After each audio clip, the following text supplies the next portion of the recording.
So what we got going on here is finally I'm getting back to messing with this Blue 300 Honda.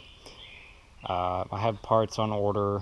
Actually, I don't have them on order, but there's a lot of things that I need that are on back order for the 350 Foreman and the lift.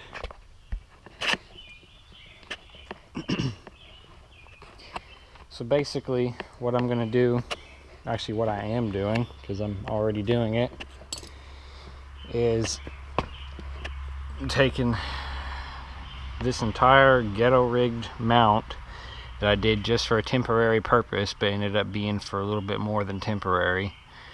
Finally getting rid of that whole deal. I'm going to put a mount about right there, actually about right there, and then something similar on the other side here.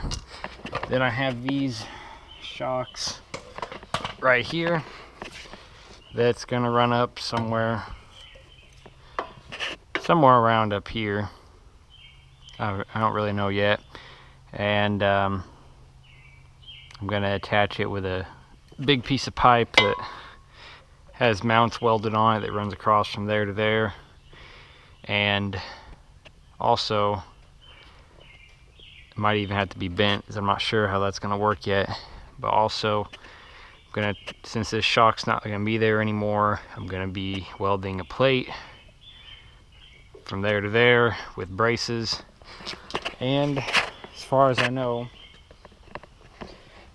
this will be the first Honda 300 that hasn't just used a hitch mount, but has actually mounted a tiger tail up in the frame like that. And I'll probably have to have this where it hangs down a little bit lower, because I don't know how easily accessible that is or much else about that. But that's the plan for right now, and we'll see how it turns out. It should turn out pretty good. I really would like this tiger tail to be in there, because I just think it would be an extremely nice addition, because every time I used to take this thing out, I'd always end up having to pull out somebody or something. It was a side-by-side one time, and I wrapped it around these axle tubes right here, and you can even see where I did it a few times, and I don't like doing that, but it worked. So I'll make an update every once in a while once I get stuff going on this too. Okay, I don't remember if I made an update in between the first part of this and not, but I got the suspension all done and welded up, and I'm not going to say it's the prettiest, because that would be a lie. And some of it's okay, some of it's pretty rough. On the suspension part of it's fine. It's not really that rough looking. But the mounting for the tiger tail, some of that's a little rough. Like up in there, I had some pretty big gaps I had to fill them. I couldn't notch it anymore. But not really proud of how ugly some of that is, especially way back there where I couldn't get to it. But it does work just fine, because I used it to pull this backwards all the way up to here, all the way up to this building here, and it did just fine, and it rewound just like it's supposed to. And the best part is, now I actually have some suspension travel.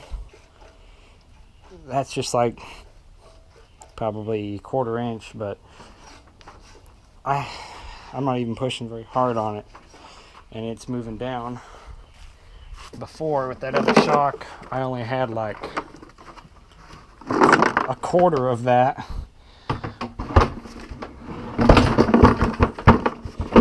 Whenever I put my entire body weight on it, so I'm definitely happy about that, because that last setup was just terribly rough. And also clears everything perfectly. I'm not even sure, I don't think that this could ever the shocks could bottom out and it could ever hit it, but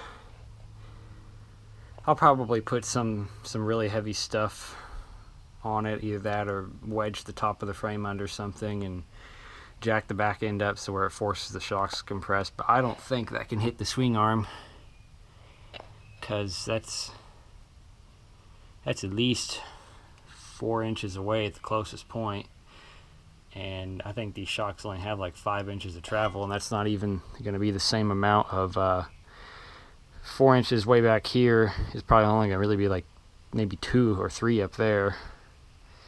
So it's all fine. Didn't have to cut any plastic. Everything fits in there perfectly, and I'm happy with it.